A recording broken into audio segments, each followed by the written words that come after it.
The end of the world. For a short time in the spring of 1997, it appeared to be at hand, brought down upon the people of the Red River Valley. Winter storms, water, fire. The elements themselves seemed to turn on humanity in Grand Forks and East Grand Forks, along with the rural areas and communities surrounding them. Drayton, Warren, Oslo, Pembina, and more. Never before had such an unbelievable combination of disasters been seen, not just in the Midwest, but anywhere in the United States. Even those who had witnessed countless scenes of destruction stood in awe of the flood of 1997. History was made day by unforgettable day. As with many epic tales, the story of the Great Flood of '97 began softly, with the innocence of a soft white November snowfall. In North Dakota and Minnesota, snow is a way of life. From November to April, the ground is white, and even the hardiest citizens complain good-naturedly of sub-zero temperatures, icy roads, and frustrating piles of snow. There's a certain pride that the people of North Dakota and Minnesota take in being able to withstand northern winters. But the winter of 1996-97 was different. The year ended with a series of powerful blizzards. Snow depths inched to record levels, and winter ended with the worst ice storm in a half a century. A storm so powerful and destructive that it crippled the region, leaving tens of thousands without power and heat in temperatures that fell below freezing. By early 1997, the mood of the Red River Valley became one of genuine concern. In the southern end of the valley, flooding began to consume communities such as Wahpeton and Breckenridge. The floodwaters gained momentum and volume as they pushed toward Fargo. Inevitably, the sum of these floods raced northward to the cities of Grand Forks and East Grand Forks, the point at which the Red and Red Lake rivers meet. The people of the Red River Valley fought valiantly against time to prepare for the worst, but no one could have been ready for what came. A relentless, unfeeling, unstoppable torrent of water that engulfed everything in its path. Predicted crests were reached, then surpassed, and soon the predictions themselves became meaningless, changing by the hour. Nature defied science, and the waters of the Red rose without mercy. Dikes leaked, and some broke. Cities were evacuated. Brave warriors dropped their sandbags and became refugees, watching helplessly from afar as contaminated waters flooded their homes. They watched as downtown Grand Forks became a vision from Dante's Inferno, a paradox of destruction, at once submerged in murky floodwater and engulfed in flames. The images were surreal, the end of the world indeed. This is the story of this incredible time, as seen on WDAZ TV's News Center 8. While their families evacuated, the men and women of WDAZ TV stayed on the air. Throughout the defining event of our time, your home team was there. Here then is the epic tale of the people of the Red River Valley, a tale of suspense, danger, and ultimately hope. Force of nature, the flood of 1997.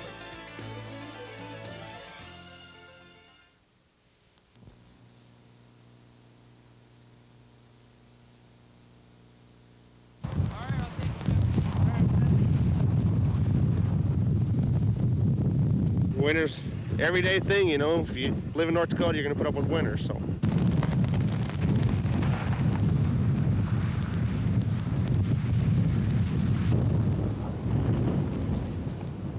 Wind chill factors dipping down to 50 below zero put a stop to most activity in our region.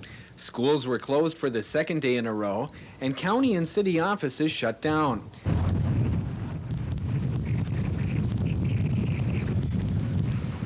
And once again, the region was blinded by the white of a blizzard. also delayed interstate highway travel in and out of Grand Forks. Wind gusts of up to 50 miles an hour and falling snow made for near zero visibility.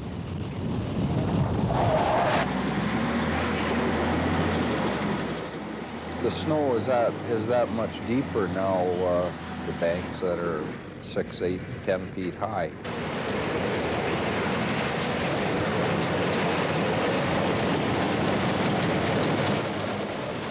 Never seen it this bad. 33 years, I've never seen it, you know, pushing this many storms, you know, and this bad.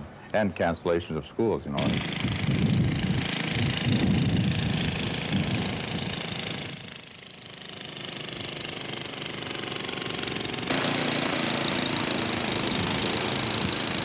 It's always harder to get out in the wind and cold, but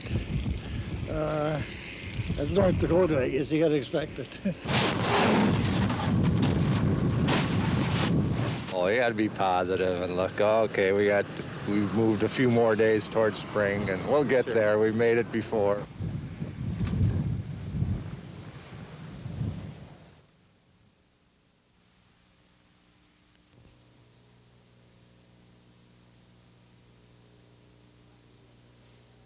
It's possible that one end of the valley would melt a lot faster than the other.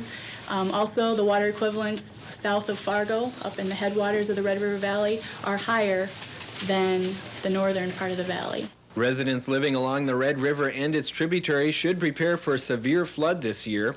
That was a recommendation today from the National Weather Service, which issued its first flood outlook for 1997. The Weather Service defines severe as crests from near record to above record levels, assuming the valley receives normal precipitation the rest of the winter.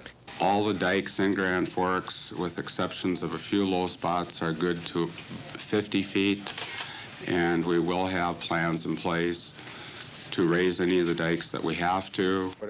1979 was the year many communities in the Red River Valley experienced the worst flood of this century. But if early predictions hold true, this spring's flood may set the new record. In 1979, the Red River crested at 48.8 feet in East Grand Forks. Today, the National Weather Service predicted a crest of 49 feet. City and County of Grand Forks are better prepared than we were in 1979.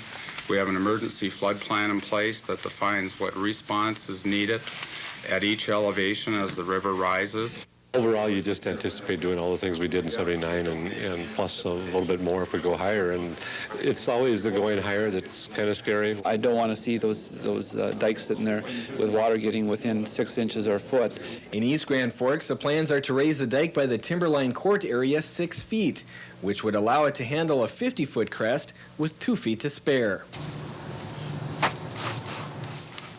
Every Monday morning, a snow core sample is taken just outside the National Weather Service office in Grand Forks. Volunteers at least 50 other locations throughout the region take similar samples in an effort to find out just how much water is in the snow.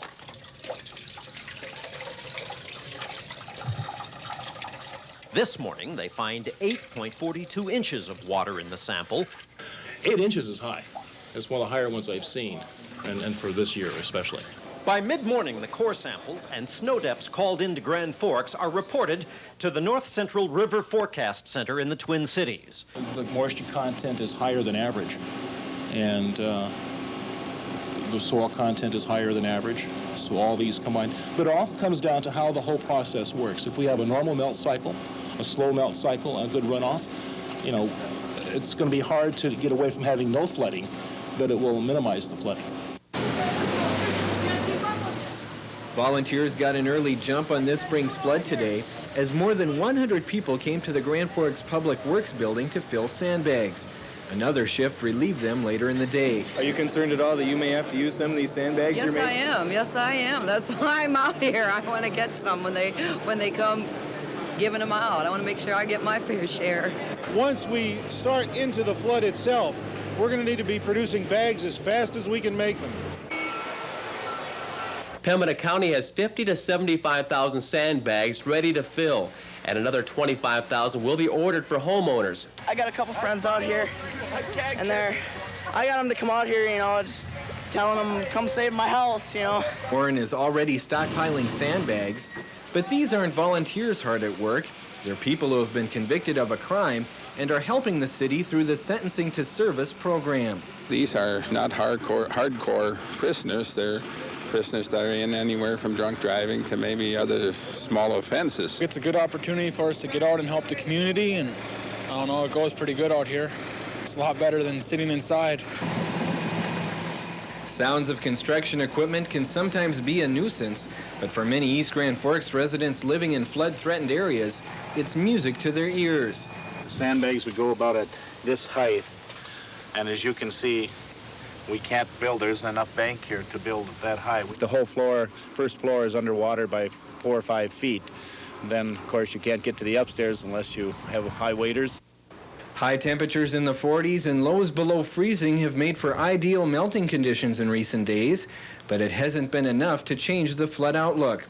We understand that some people are beginning to hope that since the snow is starting to disappear, that the flood potential has decreased, and we just wanted to reinforce the fact that we still expect the same seriousness of the flood potential as we issued on March 14th.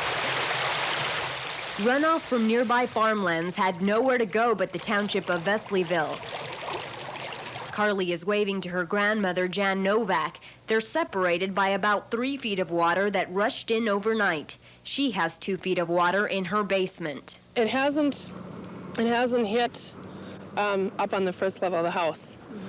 And I just, personally, I thank the Lord for that. We've been protected so far. We're worried about some rain or some snow that might complicate the problems in Minto. The Forest River has made its return, flowing into the southeast corner of town.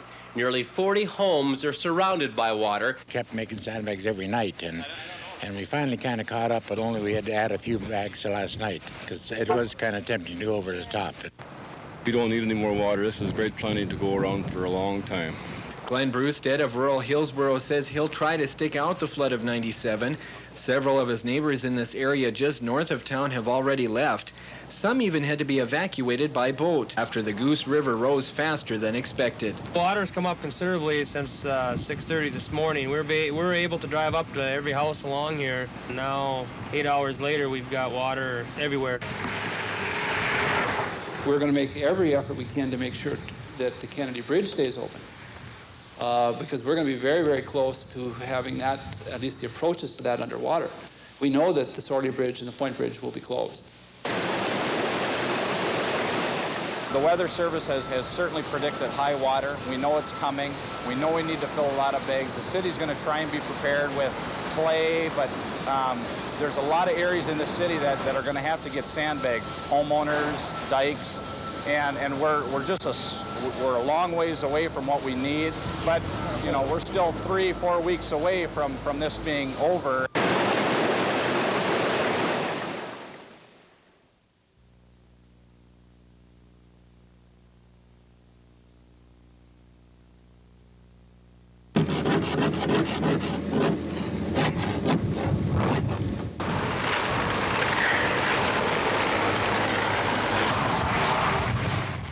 Tough to even keep it on the road. I mean, it just wants to go all over. It'd be best if they could stay off the roads because they are very treacherous. Even standing still, the wind could blow you on the ice. We're well aware that there's an awful lot of our customers that are dependent on electricity to pump water and sump pumps at this time, so there's no real good time for an ice storm, but this is probably the worst, knowing that the customers are really in need of electricity at this time. This is the worst that I have ever seen because of the power outages and the ice. I know people have been really feeling out of it because of the lack of heat. From off in the distance, you can see the full scope of the damage. One power pole down after another in what looks like a domino effect. Obviously, it's going to take us a while to get that many poles replaced, so we're looking at days to hopefully no longer than a week.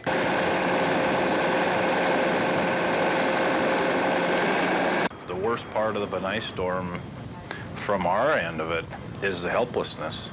You know it's too cold out not to have electricity, and there's absolutely nothing we can do about it. We can't get this system put back together in one day. I wish we could. You can't just throw it up on the pole. You got to get it out of the ice, and you know there's water everywhere. We're getting along. We heat some water or snow. We melt snow on top of our wood burner so that we have water. We aren't complaining because we know there are others that have a much harder circumstance than we do. Some peas, John? Would you like some beef stew? Why not? As far as food, we're feeding 3 shelters right now, about 250 people in this facility. I can get counts of the other facilities. We figure about 400 people that we're feeding. But it was just getting too cold for the baby, and so we decided the closest place we could get a room was in Fargo, North Dakota. So we went there on Monday night, stayed there Monday, and then we came back here Tuesday night. This was the closest place we found a room for Tuesday, and we just decided to stay today because since there's no power, electricity, or water, might as well just stay one more day instead of everybody getting sick. I've never experienced nothing like this before in my life. Appreciate electricity a lot more now. These men look like power line professionals as they chip the ice to remove downed lines, but they're actually Polk County residents lending helping hands to the Red River Valley Co-op Power Company. The power people that have the experience are spending all their time doing things that we can do, and so they'll have more time to put up the new wires and new poles and things. Now that the public system is done, a large percentage of the city has been protected. And now I guess we can go to those private areas. I imagine we're adding another 6-7 feet, and hopefully that's enough.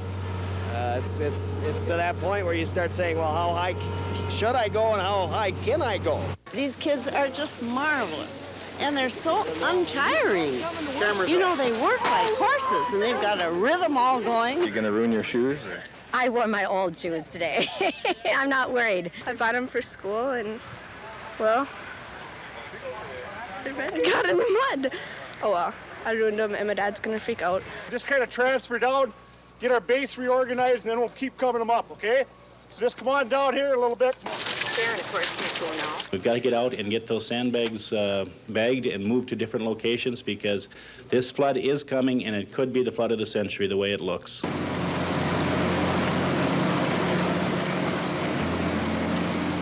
No one here in Ada, Minnesota ever imagined the flood would bring this town to her knees like this. Today, the National Guard, along with tractors and payloaders, traveled around the flooded town to pick up frightened residents of Ada. It went from worse to worser. We finally had to give her up. I've lived in Ada all my life, and I've never seen flooding like this in my entire life. I don't know, I'm sure I've lost everything.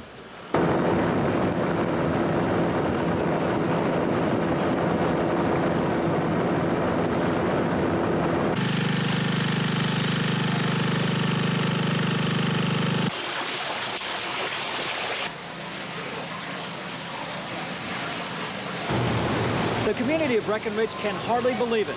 They're being flooded by the Boidersue River, which has broken out of its banks. People here are desperately working to save their homes. No, we should all go one direction. We don't need that.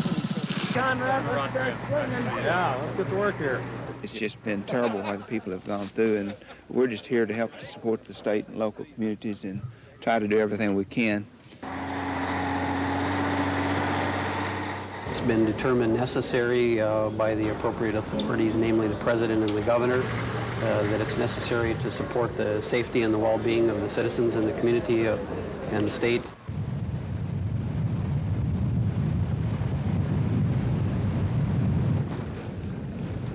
Got off work at 7:30 and drove home to find 6 inches going over the road, but I was able to make it home and get the other boat launched. So we'll be boating, it looks like, for the next week or two.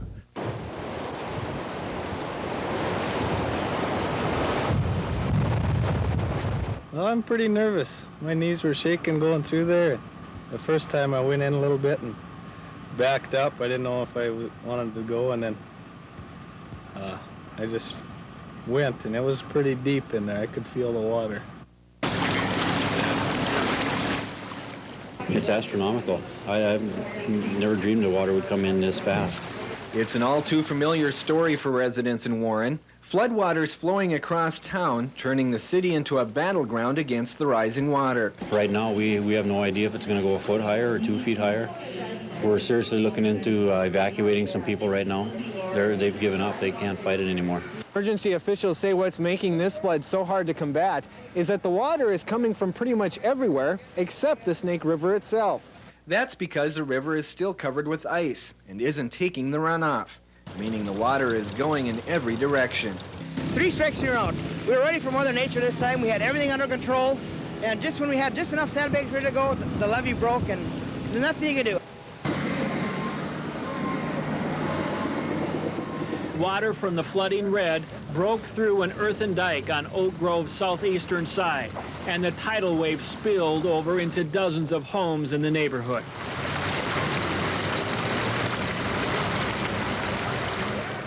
Several lost their homes tonight, and after fighting day and night for 2 weeks to save their house, homeowners could not hold back the emotion of this defeat. All some could do is comfort each other. Those who lost the battle tonight are wondering how long the river will continue to play this devastating, dangerous game. Every inch that goes up now is concerned. So when it was forecast for another foot, that's put a lot of strain on our dikes. We do have to be concerned. And so we are going to look for people that are going to be in low-lying areas that might have to evacuate and help those people where we can. If we lost a dike, it would be a wall of water. Houses would not be standing. And to be in that position at nighttime where it's impossible to rescue someone, you're talking about life safety. In the last 2 years, we've resided, put new windows on, did a lot of interior work and remodeling. How does it make you feel to have to leave this now? Very sad. Really unhappy. It's scary. I've shed a few tears. It's hard. Yeah. I think the dike will hold. It's been here so many years, but I just rather not come back to nothing, so just in case. A view of the Grand Forks Country Club south of the city, surrounded by water. A huge flow of water from the Red Lake River can be seen as it empties into the Red. The Kennedy Bridge, the only link still open between Grand Forks and East Grand Forks, was unaffected by the rising water. But farther upstream, the Burlington Northern Railroad Bridge was holding back a considerable amount of ice. The entrance to the Point Bridge, submerged in water on the East Grand Forks side, and the Koinonia Spiritual Center underwater.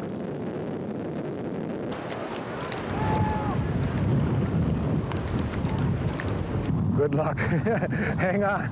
Because if all this water is coming your direction, just hang on, hang on.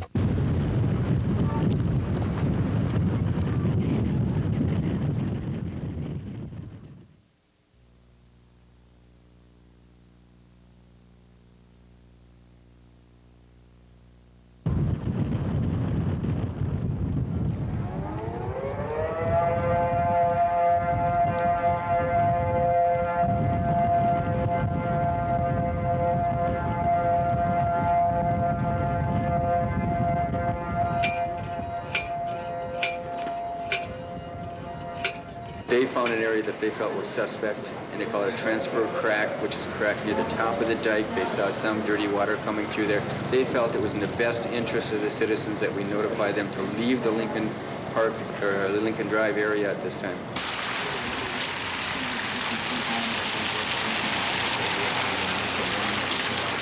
I was on my way out to Forks Rental to pick up a truck to come down here and tow things out, and got halfway out there and heard that there was a breach in the dike on Lincoln Drive, and they're evacuating everybody, so we hustled home and had trouble getting through the police at the end, but they finally let us in, and now we've been told that once we get out, we're out to stay. I worry about the mental and physical condition of our people because this has been so long. However, the one thing that I did say last night is I want to avoid any fatalities at all costs. The water along the dike is 2 feet higher than our floor is right now. If this dike lets go, we'll be about a foot on the floor. We're just trying to get everything up out of the way in case the water decides to come in here. I don't think it's in us to sort of give it up. You know, too much of our life. The business has been around 60 years, and there's a lot of our life in it, so certainly we want to do everything we can. Mike, what can you tell us what's happening in East Grand tonight?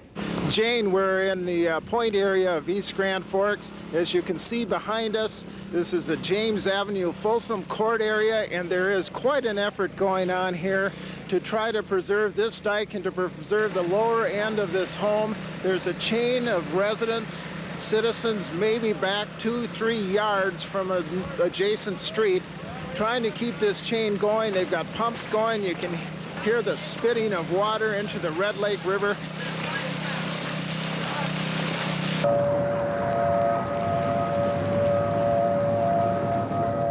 Please listen for evacuation notices. We do not want panic. However, it is for your security because the dikes are leaking and the water is rising faster than we can get a handle on. So we are trying to keep these dikes repaired. It's been an impossible task through the night.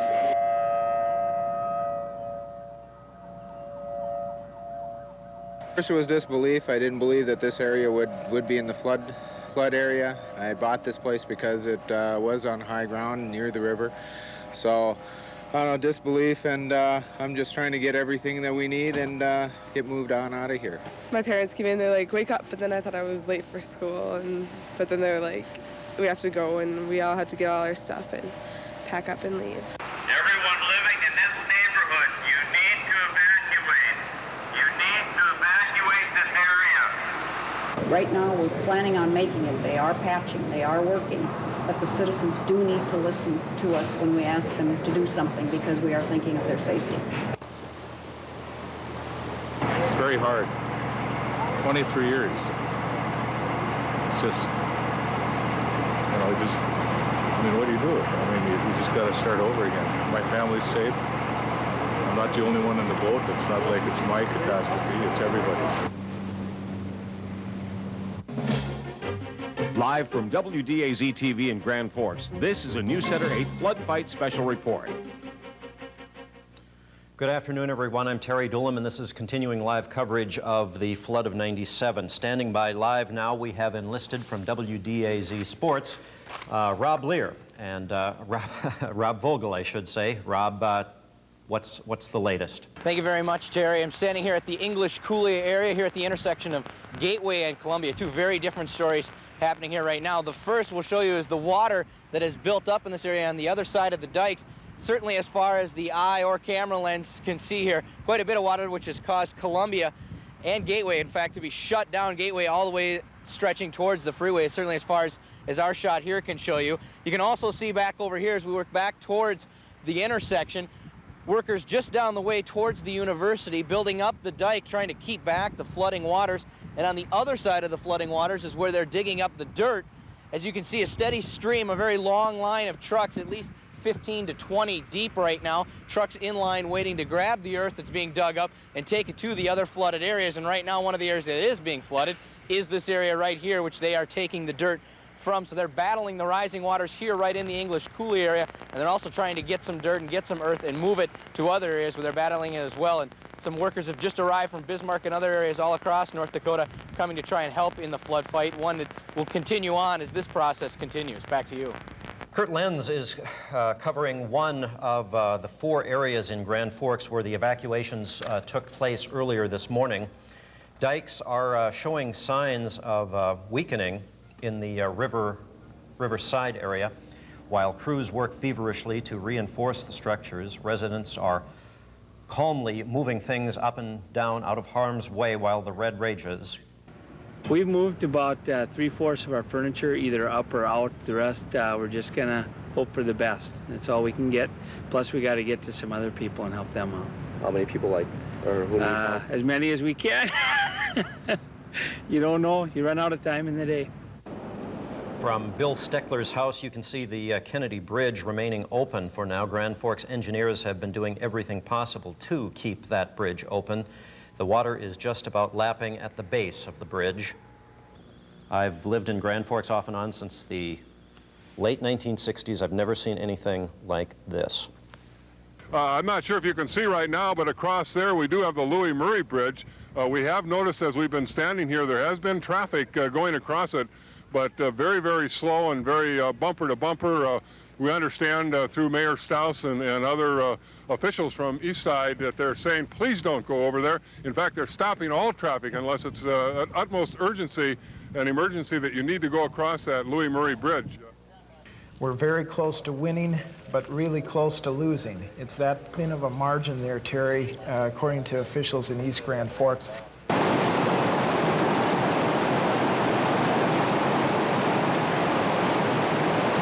You probably see maybe a quarter of the top of my house right now, just the way this looks right as we speak. So, and it's still, as you can see, flowing down, so won't be much left.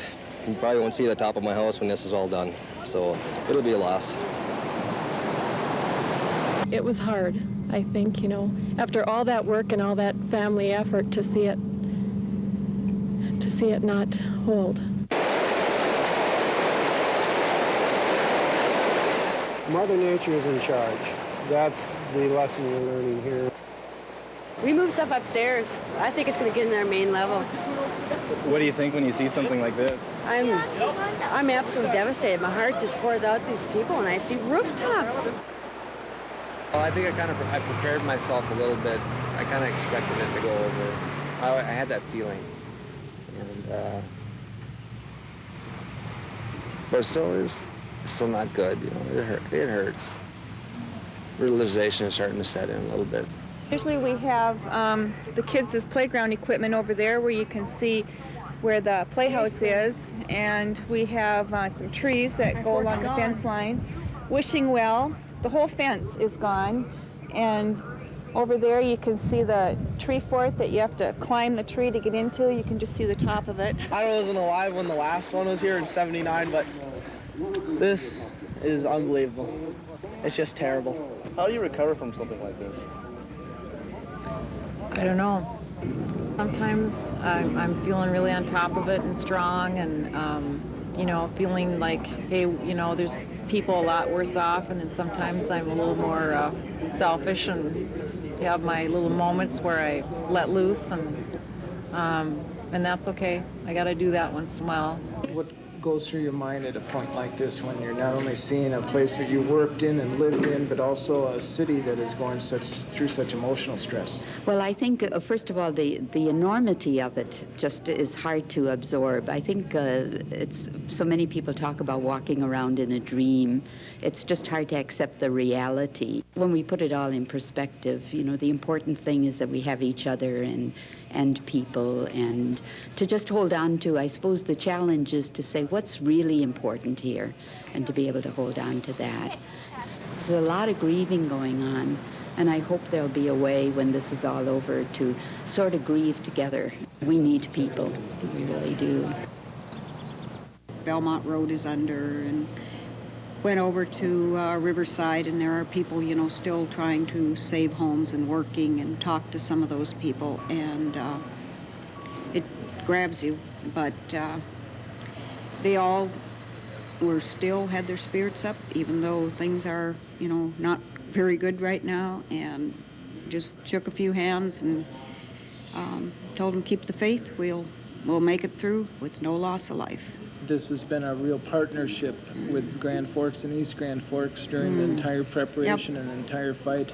Yes. You know what's happening in Grand Forks. You're a native of rural Grand Forks, correct me if I'm rural wrong. East Grand Forks. Rural East Grand Forks, yep. Excuse me. We just lost I believe, the Minnesota Point. There was a dike that failed there, so that was quite emotional for me. My dad lives 5.5 miles from there. And although he is not affected, it's a lot of people that I've known.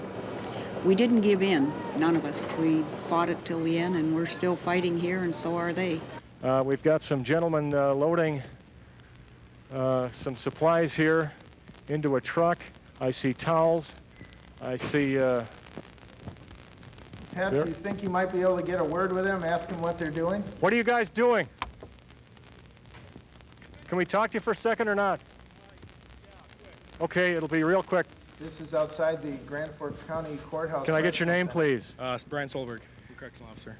Okay, what's going on here? We're evacuating the jail. Well, once you get over there, for now, you're probably not coming back. Well, that's fine. Thank you, sir. You'll have to get by without me tomorrow. All righty.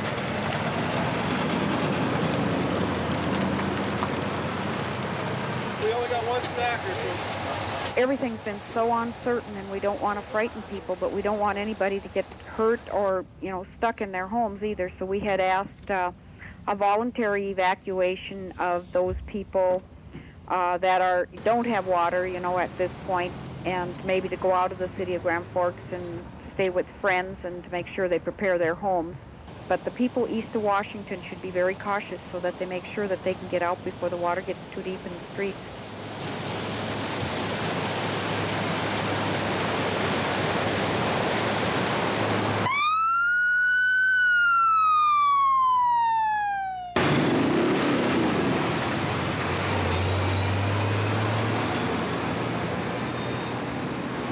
At what time today did people realize that they couldn't win the battle?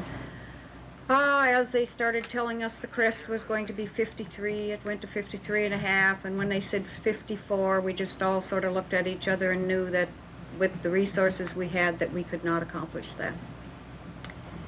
And at that point, we thought more of evacuation in an orderly manner or whatever we had to do. The water's flowing, it's like it's a river channel right in the middle of all the streets. And there's alleys that run in between there, it's all river. I mean, it's flowing north, it's amazing. It's going right down the streets.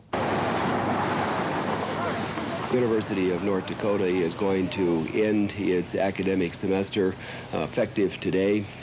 We encourage, obviously, all of our students to leave the campus and to return to their homes in North Dakota and elsewhere.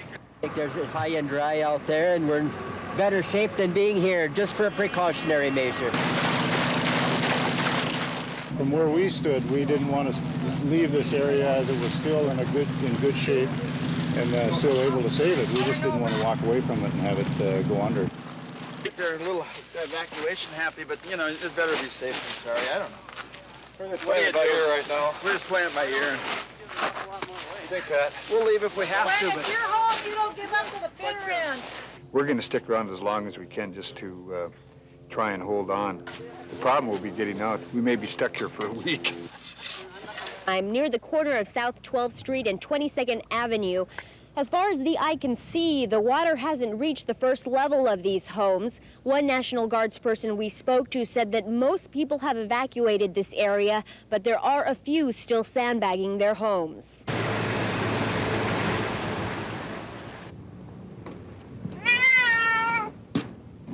Not too happy about this. Nobody is, Kitty.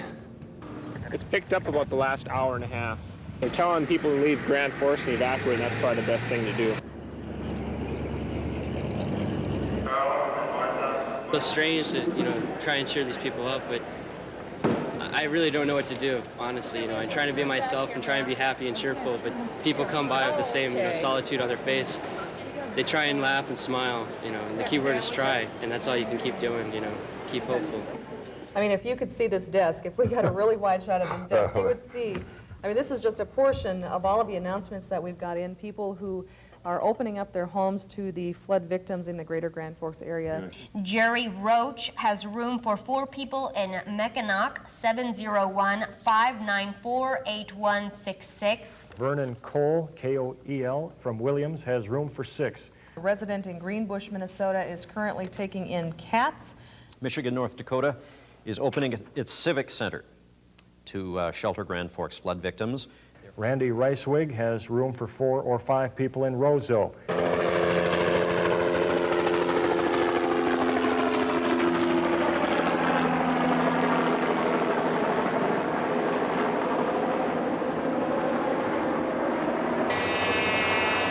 We are in the parking ramp, actually, up on the second level, just kitty corner, just down a block from it. And in fact, it is burning so hot that you can feel the heat coming from the fire here. Firefighters are trying right below us to hook up a fire hose. They are having to dig down below the water and feel for it. It's just down a block at the old security building across from Merrill Lynch. the roof of the building has been burned off. You can see the flame coming through from a couple floors down. There's flames coming from the main level as well, coming on almost every one of the windows. There are flames. There's 2 people on the roof over there. No, over. No, you people, what? Hey, there was 2 people on the roof over here. There's 2 people on the roof? No, that was Pete and I. No, there's 2 others. Did they come down here?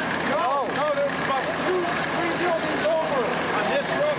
Not this roof, but on You guys know about the drop? Huh? You know about the drop? Yeah. You gotta be out of here in about 20 minutes. No problem, but there's 2 people on the roof. Take us over there. Hi. Were you scared at all while you were waiting? No, we were on the roof and we were watching the pink security building and Greg's Landing next to it burn. You saw the whole thing? We watched the wall fall. We watched all of it. We've been here since last night watching it on the roof. We watched the dike go over, all of it.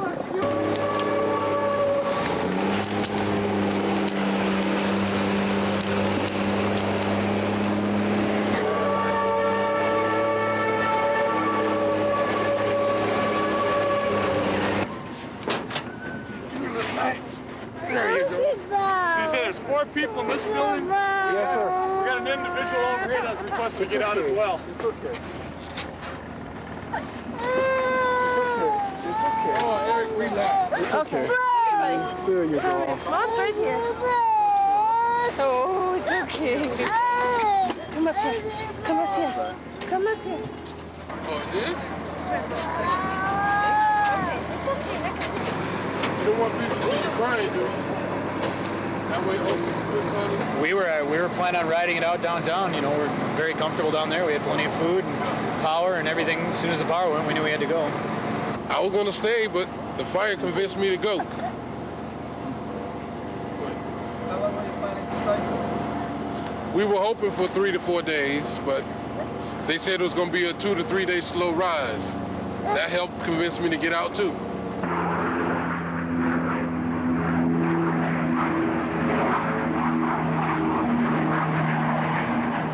After the dropping of sodium salts from above, the next line of defense came from the floodwaters below, as helicopters put the river water to good use by dropping it on the fire. Lynn, tell us again what you want. Okay, as mayor of East Grand Forks, I'm asking for mandatory evacuation of East Grand Forks for a period of at least 5 days. We will close the water treatment plant because we have developed a leak. The sewer system could be totally shut down. We could lose our electricity, and most important, for your own safety. We've put up a good fight, but we couldn't quite make it. And for your own safety, I'm asking you to leave the city and come back when things are safe. We have a very important message here from the president himself. President Clinton says that today his thoughts and prayers are with the people of Fargo and Grand Forks. Clinton says he applauds the courage and fortitude of North Dakotans who are fighting the Red River flood. In a statement today, the president is promising assistance from the federal government in fighting the flood and cleaning up after it. The Federal Emergency Management Agency is already on the scene. In a statement today, the president says we will be there to assist not only during the flood, but when the cleanup begins. Again, that's a message from President Clinton. We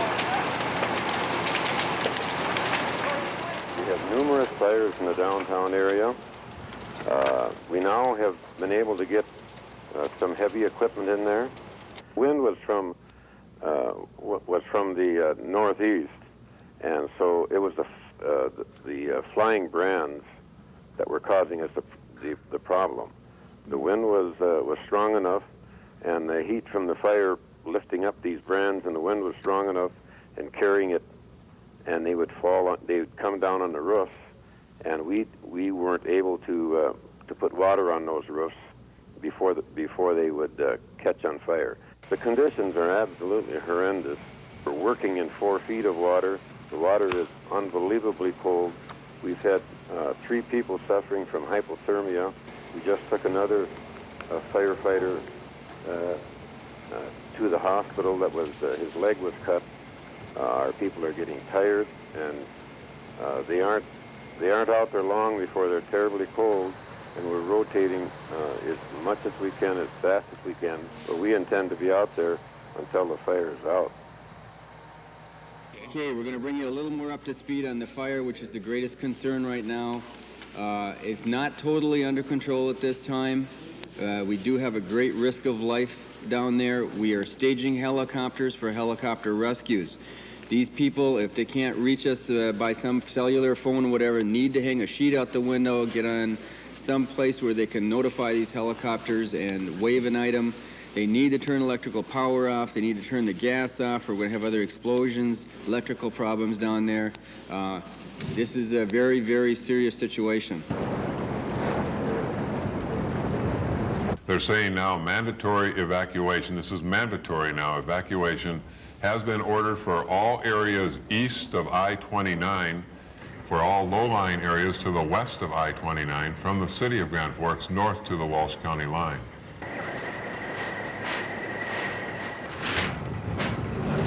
People there wanted to know, how is the station doing? They said, you can't go off the air. We really depend on you. My son lives in this building here. We live over on 13th Avenue. Okay. How long have you been out of your house on 13th? We left it yesterday. We knew the water was coming, but we learned a new lesson, I guess. Hopefully it's enough to keep it out of the basement. I figure a little bit of effort, maybe it'll save us a lot in the long run. If not, we tried. We have the camera for posterity's sake, and cooler for food, just some vital things, but, you know, and bags of clothes, but we only took 2 days. I mean, you know, that was Thursday, and we were one of, I guess I'd say one of the first or second area to evacuate, so, you know, we just grabbed probably 2 days worth what we could, and, you know, got all our stuff on the second floor, and so now we're like running out of clothes, so that's another reason to go to Fargo. Residents here say they thought if any place in Grand Forks would stay dry, it would be their neighborhood. But it seems with this flood, the water is sparing no one. You know, areas close to the river are going to go, but you never dream in a trailer park 2.5, 3 feet above the ground and this far away from the river that you're going to have anything to worry about. And now you're starting to worry. Oh, yeah.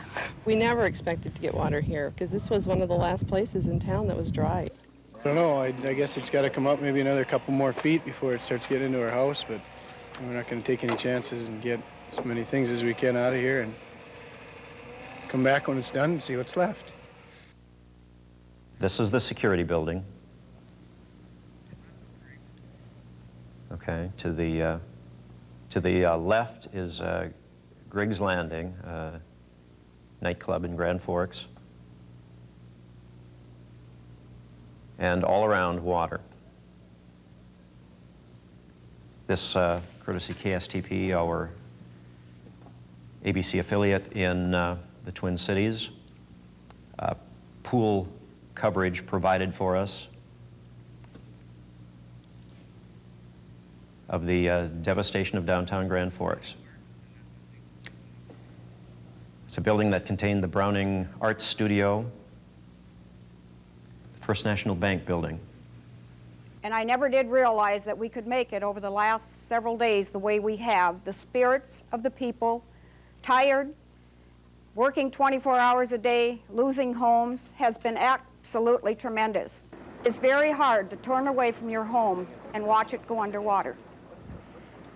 But that home can be replaced, but the lives of our valuable citizens cannot be replaced. And I will believe till the very end, and we will rebuild, that we are a place of excellence, and we will come through this.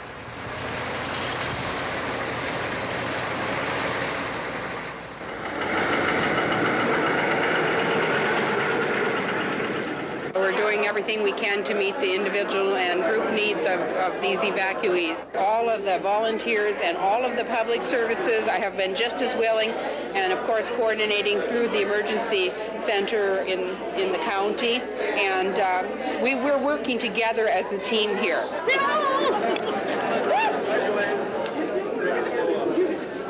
The shelter's television provides a link to what's going on back home. Many cannot turn away. They focus on their town, contemplating what they left behind and what someday they'll return to. Several thousand flood victims from East Grand and Grand Forks have registered at this Crookston Evacuation Center.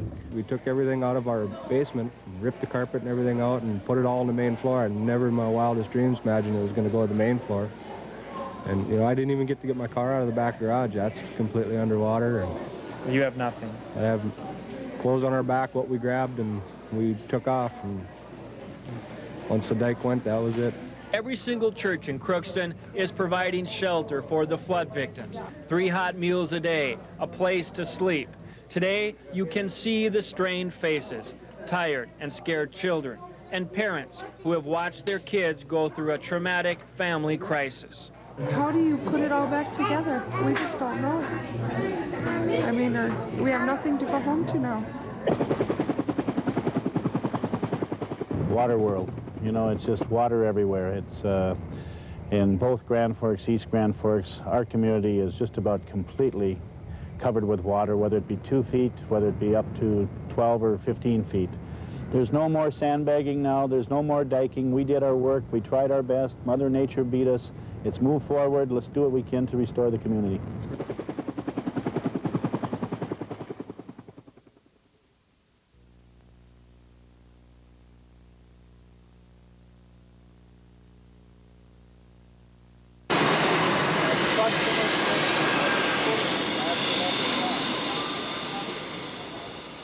You coming today, Mr. President, you bring us hope.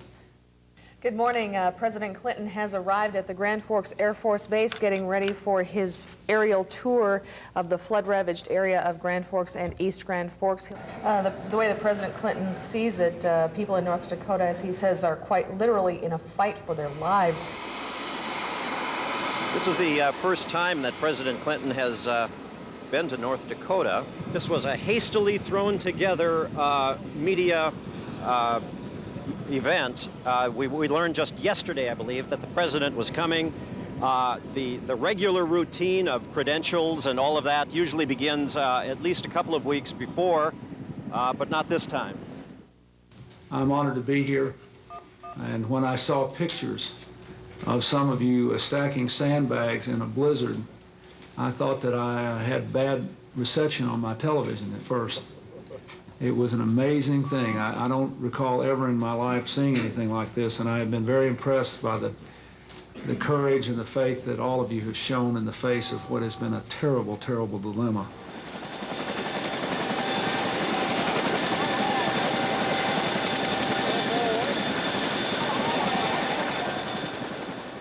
Today we saw, obviously, these 2 communities that have been so devastated, but we know that there is a lot of other loss in North and South Dakota and in Minnesota. We are going to do everything we can to move as quickly as possible, to do as much as can be done to help. Anyone who has been here and seen the destruction, as I have, knows that this is not an ordinary disaster, if there is such a thing. The people here are giving 100%, and we should too. Ladies and gentlemen, it is with great pride and honor that I'm able to introduce the President of the United States, President Bill Clinton.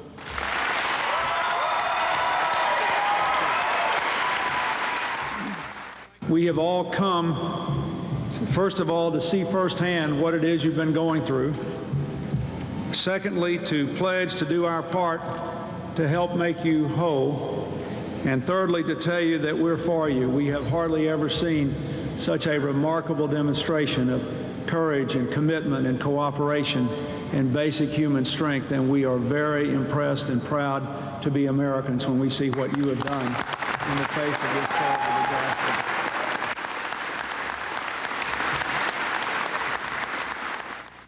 I say again, I know there are short-term, immediate concerns. People who need a place to sleep, people who don't know where their next check is coming from, even people who don't have access to basic sanitary facilities except here on the air base. We are working to restore those things with your local community folks, and we had some specific talks about what we could do to get proper housing available while you're rebuilding your communities. That's up there. Anybody hurt? Well, we've had a fire, a flood, a blizzard. I guess we can take it, God.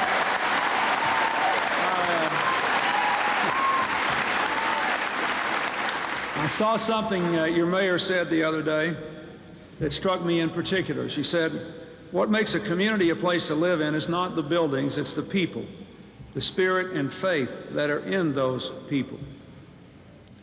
Water cannot wash that away, and fire cannot burn that away, and a blizzard cannot freeze that away. And if you don't give it away, it will bring you back better than ever. And we'll be there with you every step of the way. Thank you, and God bless you.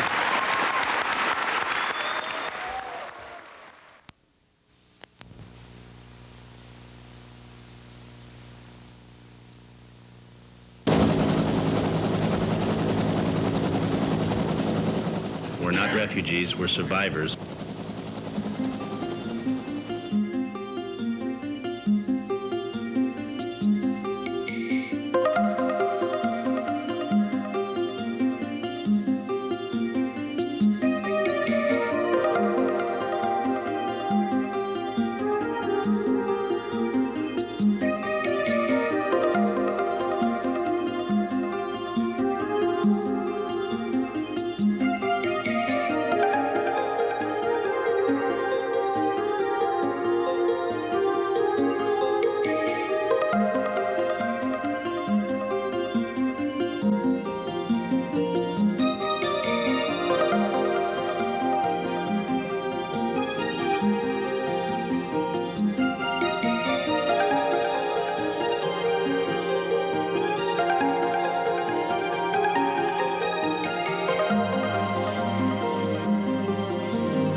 In rural Oslo, the full force of the Red River can be seen.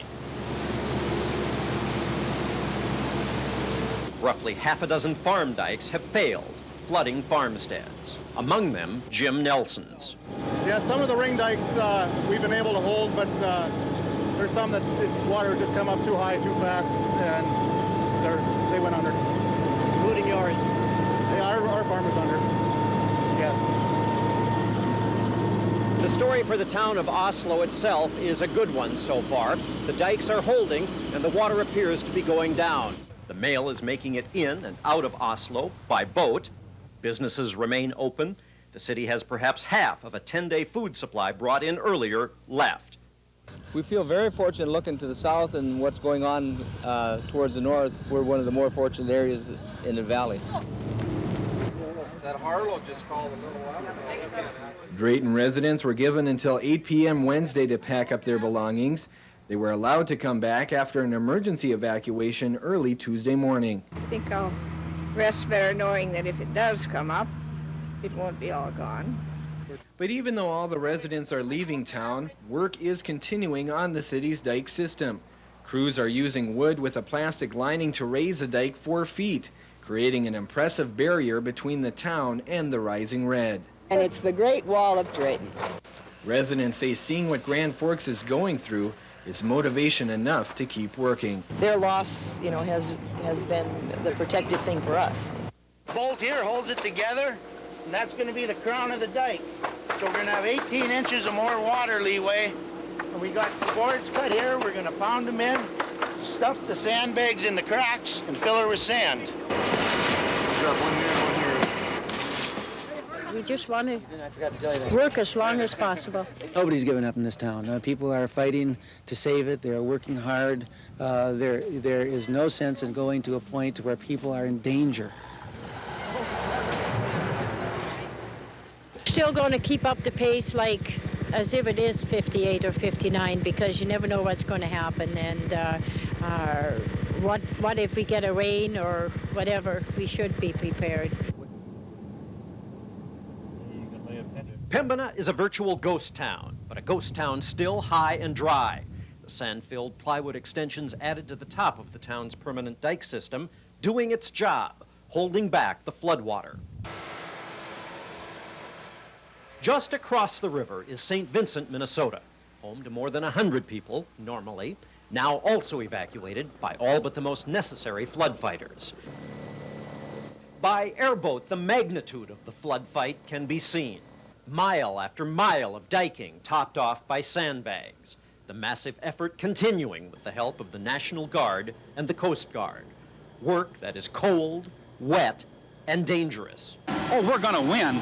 I can't think in any other terms. We have to.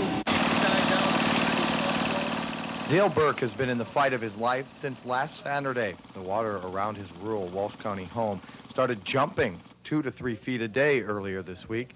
The water is backing up from the spot where the Park River empties into the Red more than 6 miles away. There was a time there where the fatigue factor was so intense that I didn't think I could do it. I didn't think it was possible. But at the last moment, the cavalry arrived, as I said. We got a little extra help, and it really boosted the spirits around here. Final victory is in sight for Burke. The water is beating a slow retreat down a few inches since Friday morning. When it's all over, he says he will pay back his troops, his community, in the best way that he can, helping others, not as fortunate, clean up after the flood mess. Without their help, I wouldn't have won the battle, but right now, so far, we're still winning. Jim Winkler of Nitchie is used to battling floodwaters each spring and winning, but never in his life has he had to fight a flood like this, and this time he lost. A boat is now the only way he can get back and forth to his house just north of town. He says he added to the dike system around his house last year, but still ended up with 1.5 feet of water on his main floor. It whipped us, and it's going to whip a lot of people before it's over. It's, I don't know how you can get up after you get that low, you know, but I guess you have to try it. You have no alternative.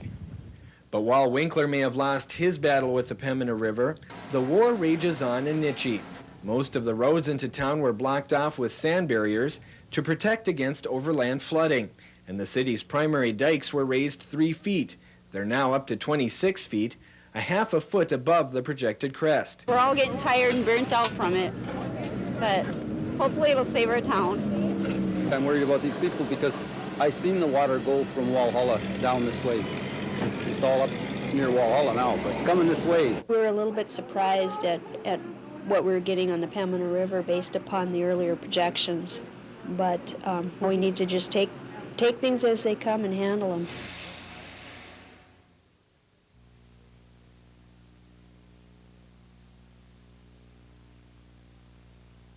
But there is no way that I am blaming the Weather Service for what happened here in Grand Forks. All of the bridges, except the Kennedy Bridge, had water either on them or over them, and that put more or less a cap on the top of the stream where you had the water pushing up against them, and obviously the volume of water that came into town at one big key spot, and you had the levees constructed, and they were on top of the levees at that time with more sandbags creating straight walls and instead of the channel slope walls. And you had this on the side and you had the bridges on top, and it was almost a hydraulic pipe flow going through, and there's the hourglass. If we would have had additional time, I don't see the result being changed. I think everyone with whom I've spoken has a sense that we lost one here. I think the biggest thing that we have today is the re-entry into the neighborhoods that we have put together into the evacuated mandatory areas. There is where it was. That's got to be 7.5 to 8 feet. The farther we go east, the tougher it is, the more damage there is. There's 12 steps down. There was a finished basement down there. This is a picture of our bathroom in here. This is home, sweet home. Well, you know something? I'm numb. Yeah. I'm numb. We kept telling ourselves it wasn't going to be that bad, and then we changed it to, why not think that it's going to be the worst and then hope for a little better? So that's all you could do. We were planning on moving anyway, but it's hard if you live here 18 years, and we stuck a lot of work in the house, and hopefully that somebody else would have been able to buy it. Anyone who has had a home that was substantially damaged will have to either replace their home so that it's above the flood level, or they'll relocate. I don't want them spending $50,000 or $80,000 to reconstruct in an area that might be completely out of flood protection in the next 10 years. All the doors and stuff don't shut properly. All the furniture got contaminated and stuff, so there's no way you're going to use that. Carpet, flooring, all that's going to come out. All the wood that's underneath the floor comes out too. It's bad, but it's not as bad as I thought. I thought we were going to be up to windows and stuff. It's going to have to be gutted up to the first section of sheetrock and rewired. Major project. I don't know where we're going to go yet. It'll depend on where we can find houses, and if we find something we like up here, maybe we'll stay around here. If not, we'll go look for jobs other places and move, but not going to be near a river.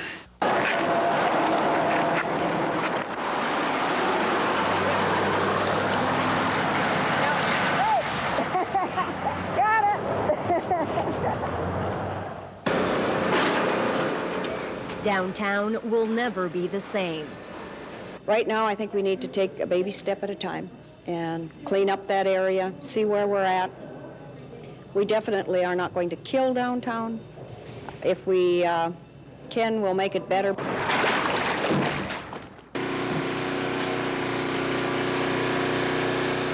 The whole restaurant bar business on the east side has been flourishing through all the way through Prohibition and through the 40s, and we've never had a drop of water in there, and all of a sudden we're up to our eyeballs.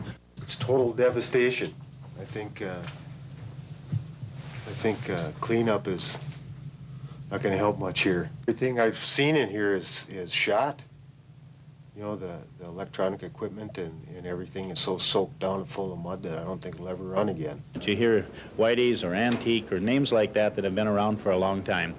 We can still take that name and move it. It just has to be a different building, and probably it's time that they rebuild it. It becomes newer and nicer and a positive upbeat for the community. Through flood and fire, the paper never missed a single issue. Since the flood, the Herald has been headquartered here at Manville Public School, about 10 miles north of Grand Forks. The school's computer lab is now the Herald newsroom. The band room is its photo department.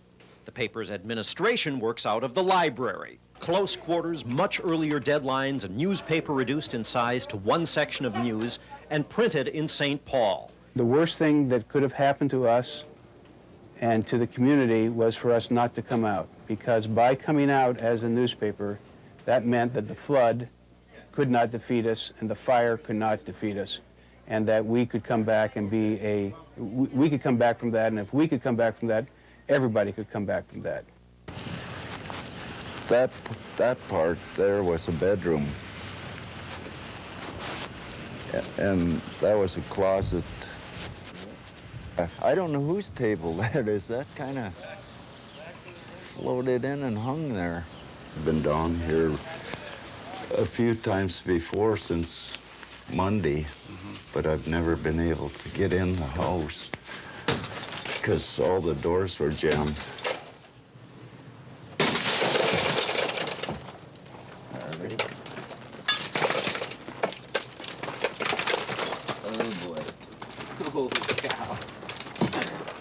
I've been psyching myself up, so I realized, you know, that the place is a complete loss. Otherwise, who knows, I'd probably get sick. Did you bring a flashlight? Oh, it's in the car. Don't the lights work? No. There's a mission table I got for my wife. A year ago, Christmas. And we bought an oak table and a hutch. This thing here, I won at a carnival back in '48.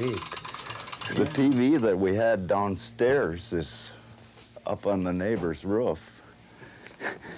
I've resigned myself to the fact that it is gone.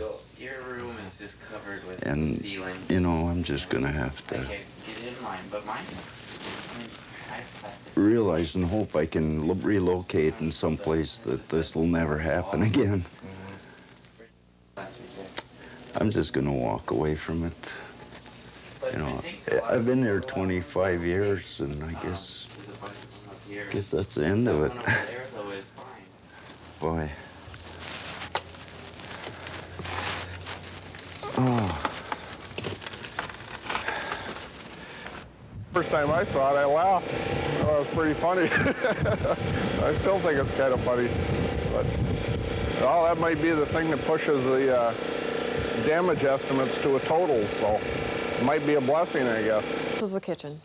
Kitchen was what we were gonna work on more so this summer. We were gonna refinish the cupboards and take down the paneling and put up wallpaper. We've been out of the house for almost 3 weeks, and try to prepare yourself with what might be here. But, you know, there's no possible way you can. The hardest thing to lose was just our lives, and you know, we were really, really happy here. If I'd have known, I mean, I have another level. I could have gone higher, but I never thought, who'd ever dreamed that it would be this high over here? You know, I thought maybe my basement for sure, but not this high. My first thought was I wanted to fix my home. My second thought is maybe these places should be condemned, because I cannot imagine going through this a third time. A friend of mine got into my place. I'm down in the Riverside area in Grand Forks, and he took a look, told me the water line didn't look too bad on my house. And we got in and checked the main floor, and my main floor is dry. But he also told me that my hot tub had floated up against my house. And I said, Dave, I don't have a hot tub. He said, well, you do now. And I know we need to keep a sense of humor, because we are going to have so many low points.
most of the things that are worthless are worth more to some people than they are to others, so that's the hard stuff, is the sentimental stuff.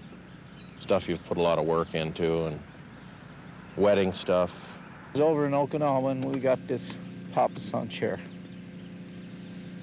And there's a little footstool that goes with it that's someplace in this mess. It's hard, but there's nothing you can do about it. You can't clean it up, so might as well get rid of it. And even my Bible that I got when I was confirmed, right here, I had that stored, and that's gone.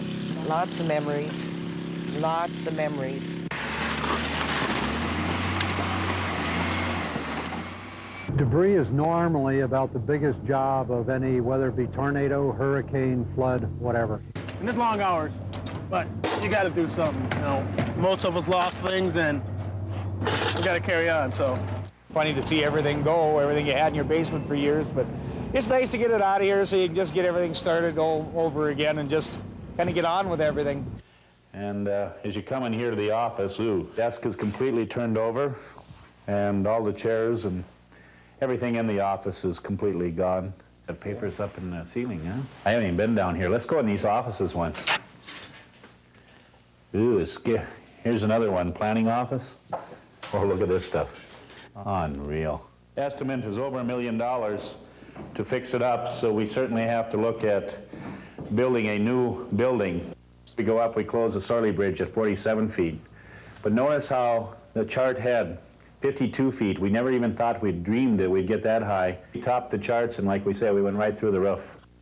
It looked to me like a building that had been abandoned at least 50 years. I think it probably gets everyone down when they see facilities that were so vibrant and used so very well for so many years. And if the asbestos problem is that great, the buildings may have to be destroyed. If you're ever going to get any place, you have to move ahead. And so that's what we look forward to a continued future for Sacred Heart School, Sacred Heart Catholic community. Those benches out there, they go back 90 years. You can see how ornate they are. They're carved wood, which can't even be duplicated today. You hear about war damage, you know, and it looks like they'd take hand grenades and thrown them into these rooms, and the furniture had piled up in piles, bookshelves caved in, and we've discovered in this city that we can't make it on our own. So maybe that's one of the lessons, just to teach us a sense of humility and trust, and a sense of compassion for others. So many people in our department and in our city volunteered that they did a lottery system in order for us, and we were the lucky few that got to come and were chosen. Something that we can look back on and say we were there and we helped out and maybe made a little bit of a difference to, you know, a few people at least. I lived here about 20 years ago, and somebody helped me one time in a blizzard, probably saved my life. So I always remember that, and watching television and seeing the devastation here. You know, we live in Southwest Florida, and we deal with hurricanes on a year-to-year basis, and this could very easily be us sometime, and we may be looking for somebody to come and help us. This is from the people around the Milwaukee area. TV6 in Milwaukee, I guess they got on the, you know, the news, and they took a donation, or were taking donations to come People right just to the bringing stuff in. right to the TV station, and they had 5 tractor trailer loads from the Milwaukee area. They just went through this a year ago, a little better than a year ago, and it wiped out the one part of the whole valley there in Williamsport, and we know what it's like to be wiped out. We had family that went through it and went through the flood, and so I know what it's like, basically, too. We needed the water, so it's being distributed all over the city, and we've been the recipient of a lot of generosity. There's a lot that is needed. I've never seen anything like this. I think it's amazing. It really is amazing. They gave us boots and gloves, and then we brought a change of clothes. You're ready to get down and dirty, huh? Yes, we're ready to help. Whatever needs to be done, we'll do. wonderful people, absolutely. We have more great people in the United States that come to help them. I don't know, more than we ever realized, I think. I'm glad I can be up here to help, and I just can't imagine what these people are going through to come home and to see their houses like this. So what little we can do for a day, I hope it helps them. There's elderly people out there trying to do it themselves. They're hale and hearty, but a lot of it is more work than they can handle, especially when it gets like hauling water heaters out or washers and dryers. I mean, that's physical labor. We've got, like I say, all kinds of groups coming in that will do that. I've seen just unbelievable numbers of teenagers come through here with just a great attitude and a great thirst for life, you know, that they just really want to help people. I have not run across one volunteer that was not ready to just give it 110%, you know, all day long down in a muddy basement, you know, shoveling dirt, whatever we may need. The Dubuque Holy Trinity Youth Group loaded up their gear and headed up north. I knew people up here, and I've been through a small flood in my old town, and I really wanted to help. I mean, I heard about all the damage that had been done, and I really wanted to be sure that people were all right up here. I wanted to be my class, then I went to my school, then it went to different schools, and then I went to some schools in Salem. I wondered about like 200, but then we got over 200, like say 3,000 toys, and then we have $30,000. Whoa, look at this! Where did you get all this? They come from the students in the Arbor Park School District in Oak Forest, Illinois, collected during a special flood relief week for Grand Forks. It's just tremendous. I mean, it makes you cry every time you drive around and see stuff. It really does, especially down... Why does it make you cry? Because it's emotional, honey. Oh. It's nice that people do this for other people. Based on need, caseworkers then give out vouchers for clothes, groceries, basic furniture, most anything to get people back on their feet. Counselors say it's a step towards recovery. Our meals have doubled. We were serving 2,000 meals a day. Now we're serving approximately 4,000 meals. We just load it up and serve it. We run 3 runs, breakfast, lunch, and a dinner, and that takes up the whole day. Yeah. Sergeant Harlan Gidd has spent much of the last 2 weeks assessing the flood damage for emergency officials. At the same time, the flood was damaging his own home. The basement is caved in, and the city has condemned the house, meaning his family is now homeless. He says going through all that helped him when he answered phones at the Emergency Operations Center. When I talked to him, that actually calmed him down, because I wasn't just somebody answering a telephone. I've been there, and I'm in the flood zone, and so it wasn't just some bureaucrat sitting there, saying I understand, and maybe they weren't even in the flood zone or affected by it. Sergeant First Class Chris Wagner says while rescuing others, he did his best to forget his personal crisis. At times, concentration was tough. However, especially when we were doing the evacuations, I had progressed in the thought process or the hurt process, and some of these people we were helping are just starting, and so you forgot about yourself. You had to be strong for them and help them out. The Coast Guard is doing its part to make sure residents can move back into a safe environment. Deep in the dark basements of the flooded homes, a Pacific strike team from San Francisco is cleaning up the hazardous chemicals left behind by the high water. It was hard to wait, but they just kept telling me why I had to wait and the kinds of problems I could get into, and sure enough, they got into some problems. If I would have done it myself, I'd have been in really bad trouble. So many people have just been involved with the response in the disaster, and they're just now getting around to the recovery, and to be able to sit down and have those questions, be able to ask those questions directly to a representative from the different departments, I think it's very important. You'll never know what people are going through with their specific situation, but you can kind of relate that to your situation. It really helps you make a one-on-one contact with them and helps establish a good relationship, and that's what we want through FEMA and the community. It's nice to have a home in your own driveway now instead of driving 70 miles morning and night back to Fargo, staying with relatives and friends there, so that's nice to be home. If you'd have asked me that a couple of months ago, would you like to move into a mobile home, brand new or not, I would have said no, but You know, after a while, anything is better, as long as it has a sense of semi-permanency. I mean, if we stayed in there a year to 18 months, it would be more permanent than what we're dealing with now. It is a ray of hope so that we can build on our future. And in that point, there will be $2,000 for each household to use to get yourselves back on your feet. It is just absolutely the greatest news we have ever heard. Congratulations. Use it wisely. Use it wisely. Our deepest heartfelt thanks go out to this woman for caring so much about us, people who she has never met.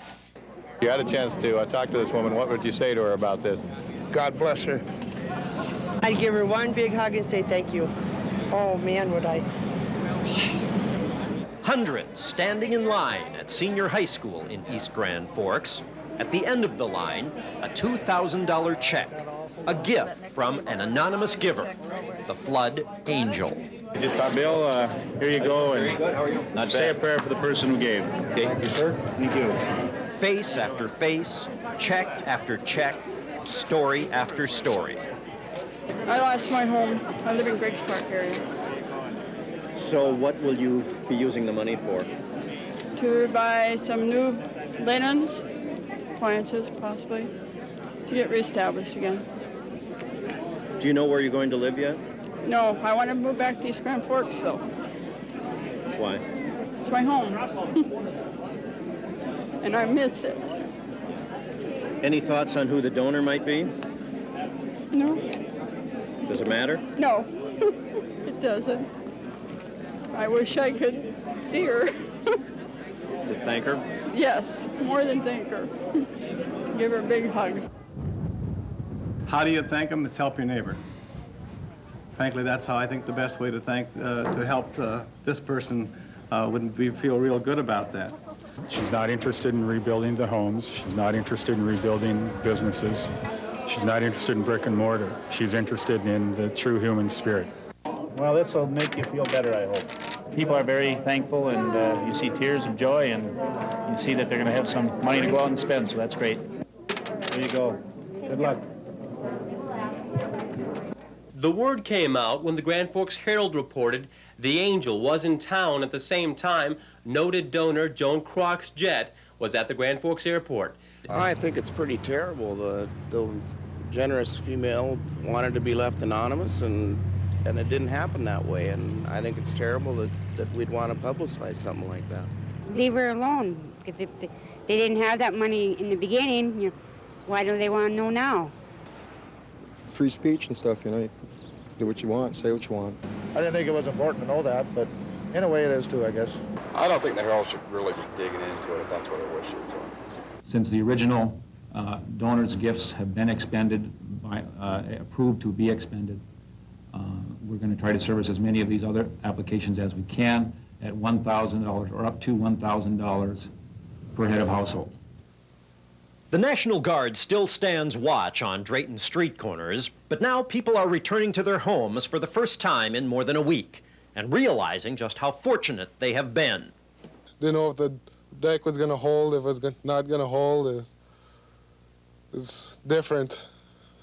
Scary? Very scary. Didn't know the water was going to come into the house or not, and if we're going to be dry or not, and came out to the best, I guess. While the city of Warren did not suffer as much damage as the city of Grand Forks, residents of Warren suffered from their own individual struggles.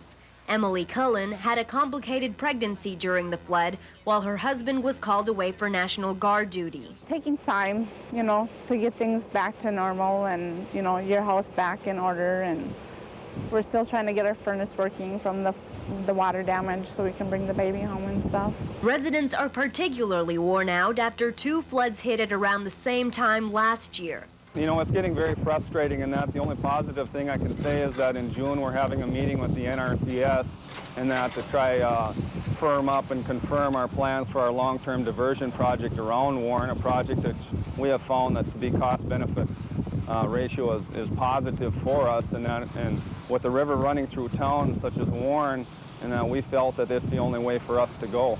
Another bright spot in Warren is a $48,000 check the city received yesterday from a small southern Minnesota town called Hayfield. And it all started with a penny drive from their local elementary school children. Proof that Warren's money troubles can be helped by the most unexpected resources. We are at a point now where we need funding to keep our population in Grand Forks and to build our cities. We don't like to come here and beg and plead for help, but we need your help bad, and we need it quick for the citizens of Grand Forks, East Grand Forks, and up and down the Red River Valley. This was completely full of water, and it cracked the basement. It's pretty much in half, all the way around. Next year, if we have another flood, it's going to probably cave in. The Casbrick residence is just one of many homes in Walsh County hit hard by flooding again this spring. County officials have met with state and federal agencies to discuss a voluntary buyout program. They're considering the possibility of buying out 76 homes between I-29 and the river, and working with the Corps to build a levee further away from the red. Based on some of the earlier meetings we had, there are a large percentage of the people out here that are looking for a chance to be bought out and, you know, be moved to another location. After weeks of waiting, homeowners in the worst hit areas of Grand Forks now have a good idea how the buyout of their homes will work. The City Council approved the optional relocation and acquisition plan. Right now, the plan applies only to homes in the Riverside, Lincoln Park, and Central Park areas. More will be added in future phases of the plan. There are a couple of neighbors who are interested in keeping their homes just because of their architectural beauty and their historic value, and they are thinking of moving them if necessary, or possibly staying if the dike line should be revised. We needed a place to go. FEMA had said 4 weeks mobile homes will be in, don't worry about it. Well, 2 weeks after into the apartment, we decided to check, and of course, there's no place. So that's when I just decided, you know, if I make one more move, I'm going home. You know, they have lost so much. Why would I yank anything else from them? When we talk market value, it's what would the home have sold for before the flood came, and what were homes around the area selling for.